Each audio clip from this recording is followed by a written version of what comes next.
વાત કરીએ સમાચારની હાલ તો વિદ્યાવાર્થી ગુજરાત સેવા સંલગ્ન શ્રી સરસ્વતી વિદ્યાલય રાજપીપળા દ્વારા પ્રેરિત શ્રી સપ્તશક્તિ સંગમ સંમેલન યોજાયું હતું.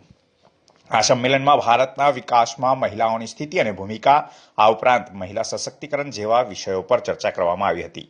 આ કાર્યક્રમમાં મુખ્ય વક્તા શ્રી નીલાબેન ડોંગરે તથા સંમેલનમાં અધ્યક્ષશ્રીના પદે ધારાસભ્ય શ્રી ડોક્ટર દર્શનાબેન નાઓએ હાજરી આપી હતી.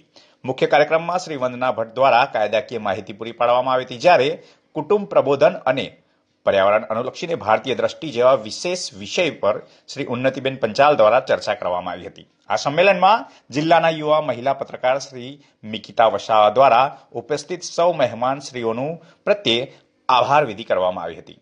આ કાર્યક્રમમાં છાયાબેન પંચાલ, ઉન્નતિબેન પંચાલ, દીપિકાબેન વસાવા, લતાબેન પુરાણી, મિકિતાબેન વસાવા તથા સમગ્ર રાષ્ટ્ર સેવિકા સમિતિની બહેનો દ્વારા અને શ્રી સરસ્વતી વિદ્યાલયના સંપૂર્ણ સ્ટાફ દ્વારા ખૂબ જ શ્રેષ્ઠ યોગદાન આપવામાં આવ્યું હતું.